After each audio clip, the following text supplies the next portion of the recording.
नमस्ते दोस्तों, आज इस वीडियो में हम जानेंगे कि सोमवती अमावस्या कब है और इसका महत्व क्या है और इसकी पूजा विधि क्या है।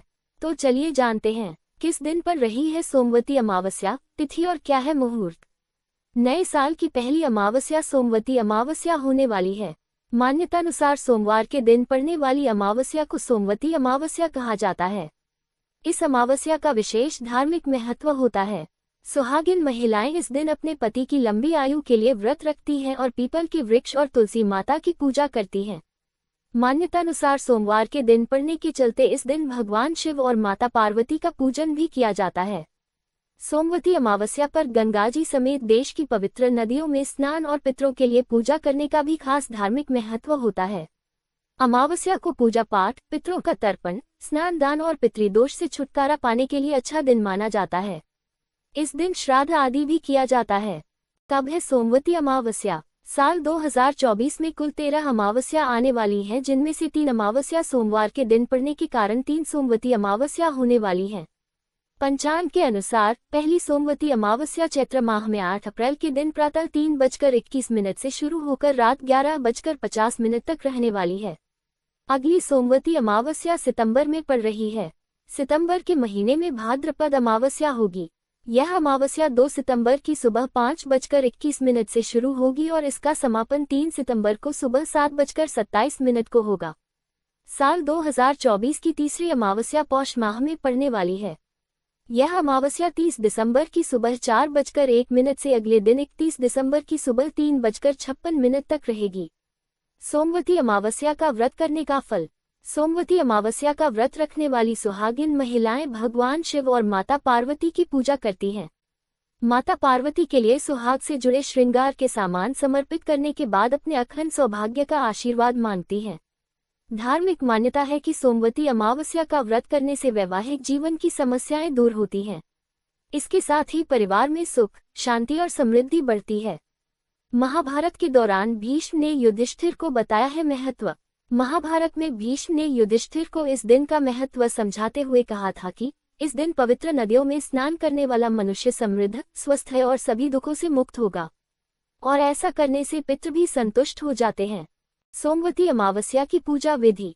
सोमवती अमावस्या का व्रत रखने वाली महिलाएं आसपास से इसकी विधि पता करती हैं। हालांकि शास्त्रों में बताए गए व्रत विधि के मुताबिक सोमवती अमावस्या पर ब्रह्म मुहूर्त में स्नान करके व्रत का संकल्प लेने और उसके बाद शिव मंदिर में जाकर शिवलिंग का जलाभिषेक करने के बारे में बताया गया है। शिवलिंग को दूध और जल से स्नान करवाने, फिर अक्षत, बेलपत्र, भांग, मदार, धूप, दीप, शहद नैवेद्य अर्पित करने के बाद माता पार्वती को सिंदूर, फूल, फल, धूप, दीप और सुहाग से जुड़ी चीजें चढ़ाने के लिए कहा जाता है। इसके बाद आरती करने और शिव चालीसा का पाठ करने का भी विधान है। शिवालय में शिव पार्वती की पूजा के बाद व्रत रखने वाली महिलाएं पीपल के वृक्ष की पूजा भी करती हैं।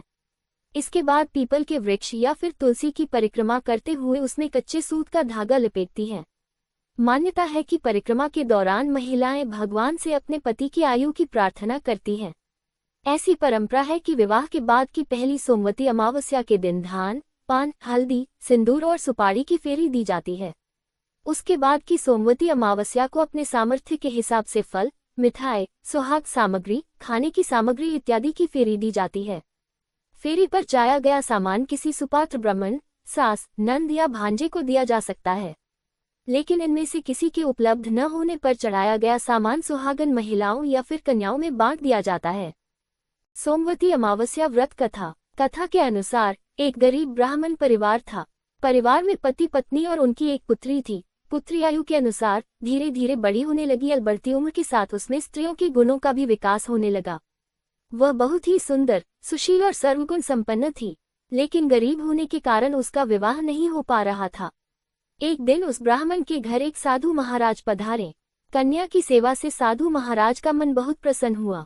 उन्होंने कन्या को लंबी उम्र का आशीर्वाद दिया और कहा कि इस कन्या के हथेली में विवाह का योग नहीं है। इस बात से चिंतित होकर ब्राह्मण परिवार ने साधु से उपाय पूछा कि कन्या ऐसा क्या करे कि उसके हाथ में विवाह योग बन जाए।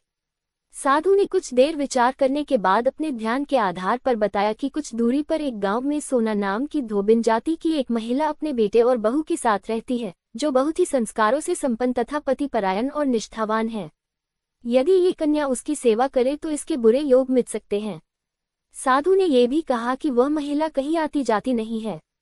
ये बात सुनकर ब्राह्मणी ने अपनी बेटी से धोबिन की सेवा करने की बात कही। अगले दिन कन्या प्रातःकाल ही उठकर सोना धोबिन के घर चली गई और वहां साफ सफाई और अन्य सारे कार्य करके अपने घर वापस आ जाती थी।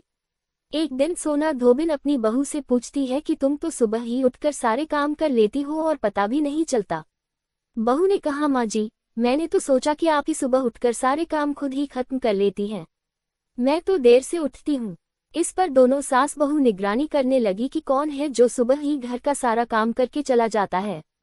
कई दिनों के बाद धोबिन ने देखा कि एक कन्या अंधेरे घर में आती है और सारे काम करने के बाद चली जाती है।